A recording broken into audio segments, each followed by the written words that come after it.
而家介紹呢一個呢，就係芭提亞嘅雲石公園啦，咁佢哋又叫做長頸鹿莊園啦。咁佢裏邊呢就有白老虎睇啦，你可以同啲白老虎影相啦，有鱷魚表演啦，你可以餵大象啦，同埋餵啲長頸鹿啦，都係睇呢啲咁樣咯。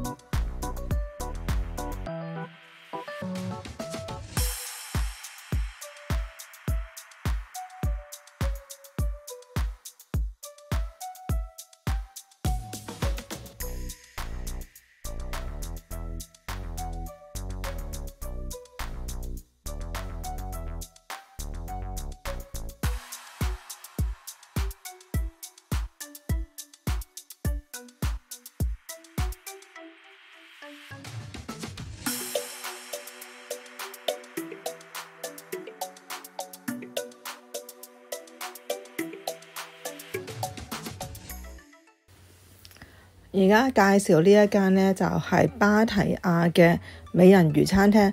其實好多網紅都介紹過嘅呢一個，咁佢主要有一個大石像咁樣整到好似美人魚咁，同埋佢其實係海灘嚟嘅，咁佢可以下低睇到游水啊咁樣，咁有啲好似即係鳥巢嗰啲樹屋啊，咁可以俾你喺度食嘢咁樣咯。咁其實泰國芭提亞呢，好多呢啲網紅打卡點㗎，咁呢個都比較出名嘅。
呢個係叫做 Chocolate Factory 嘅海邊餐廳，睇下個背景先，咁好靚嘅，呢個係海邊餐廳嚟㗎，咁呢個都係網紅嘅打卡餐廳嚟嘅，咁今日咧我哋食嘅菜式應該係泰菜嚟嘅，俾大家睇下先。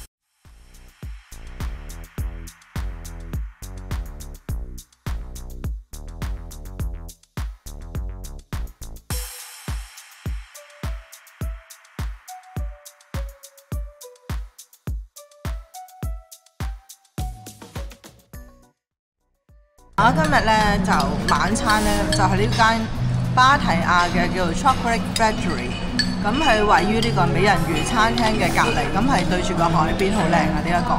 咁今晚咧我哋啲餸咧，我真係覺得好好食啊！佢係中泰餸嚟嘅，咁即係中式泰式咁樣啦。咁我首先介紹下佢其中一碟先啦。咁其中一碟係紅咖喱嚟嘅呢個，但係好得意嘅，佢呢個紅咖喱咧，通常人哋都係雜燴乜嘢都整埋。呢碟咧係紅咖喱，咁呢碟紅咖喱咧，佢就淨係煮魷魚嘅，但係真係好食喎！佢個紅咖喱又唔係辣得好過分啦，即係適度啦。佢個咖喱同埋個魷魚咧真係好新鮮，始終佢呢度啲魷魚係新鮮。咁跟住咧，佢就有個宮保啦，我俾你哋睇下，佢呢個係佢呢個中泰式，佢好似係宮保雞丁咁樣啦。個做法係宮保雞丁，咁但係佢係中泰式，咁比較係有少少大辣咁樣啦。雖然見到佢好似好多辣椒乾啦，咁但係唔辣嘅。咁佢整到好似我哋嗰啲生炒骨咁嘅味道，但係雞嚟嘅。咁我哋宮保雞丁啦，佢就宮保雞啦。咁呢個係好食嘅，合格嘅，即係辣度啊、酸度係啱啱好嘅嚇。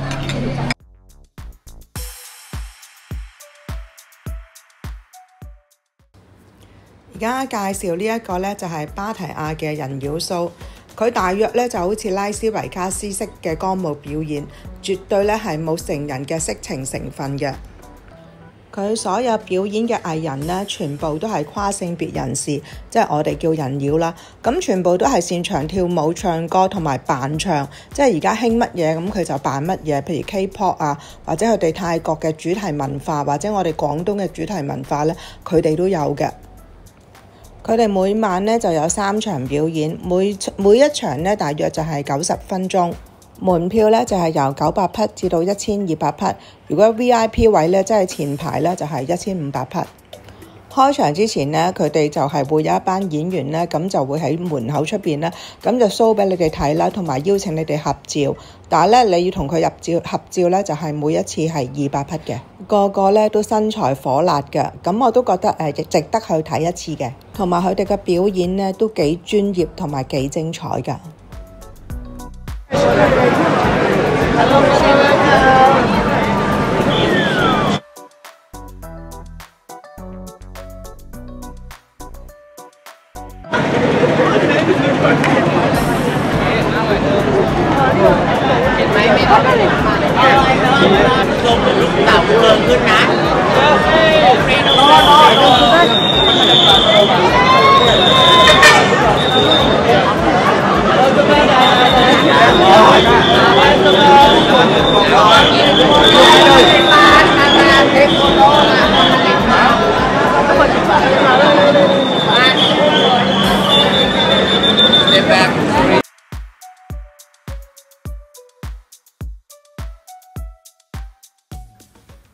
嚟到泰國，梗係要試下佢嘅 SPA 啦。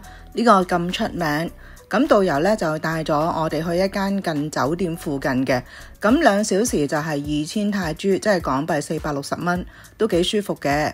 如果你哋嚟到呢，都可以試下呢個 SPA。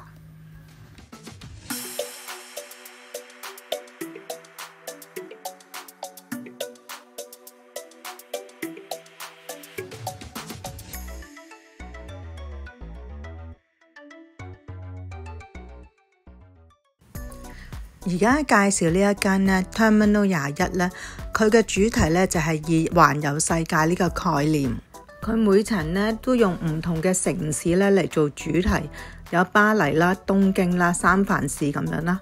佢嘅特色呢就係結合購物、食嘢、娛樂、戲院、電玩，適合一家大細同埋情侶拍拖勝地。佢呢一個呢係芭提雅一個地標商場嚟㗎。咁佢門口呢就放咗一隻大飛機啦，呢一個呢係最佳嘅打卡位，同埋佢個 food fair 呢50匹至到100匹呢就可以食到金邊粉啦，同埋芒果糯米飯，同埋佢哋個天台呢有一間網紅餐廳呢，就可以喺天台睇到海景嘅。如果有興趣可以去試下睇下呢個地標商場。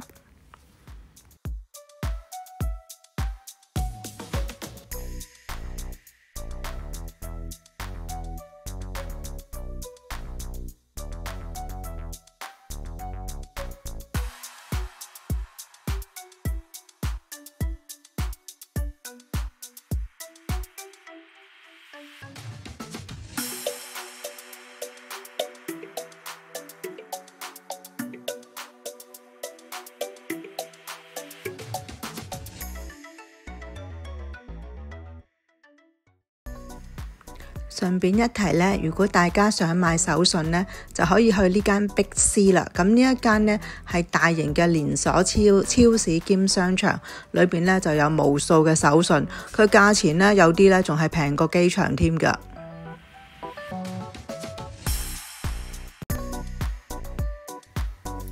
嗱，我哋最後一站啦，咁最後一站呢就係去曼谷一個 Outlet。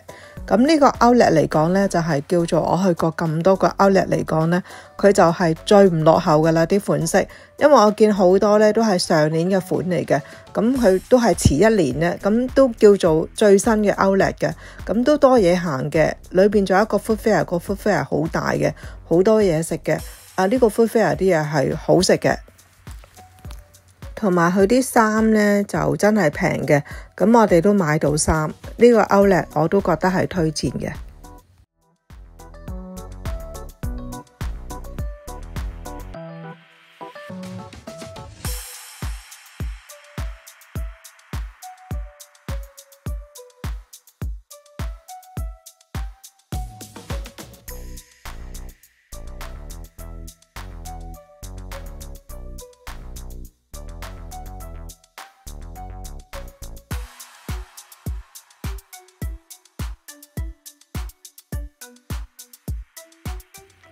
嚟到泰國呢，梗係要食佢嗰個豬手飯啦。佢呢一檔嗰個豬手飯呢，好好食啊，100匹咋，又腍啦，啲醬汁又好味啦，啲配料又好啦，呢一個真係好好味，好推介。佢啲芒果糯米飯真係唔使講嘅，檔檔都好食嘅，嚟到真係食到唔停口啊！真係不得不提佢呢度呢個凍陰功，呢個凍陰功真係好出位，好好飲，價錢都係160匹，我哋飲完又再飲幾次添啊！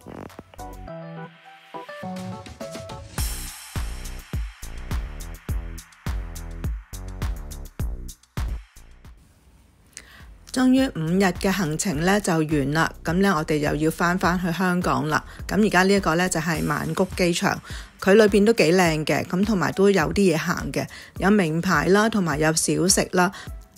如果大家呢未買完手信啦，咁佢都有好多手信店嘅，亦都可以繼續 shopping。希望大家鍾意我條片啦，我哋喺下條片見。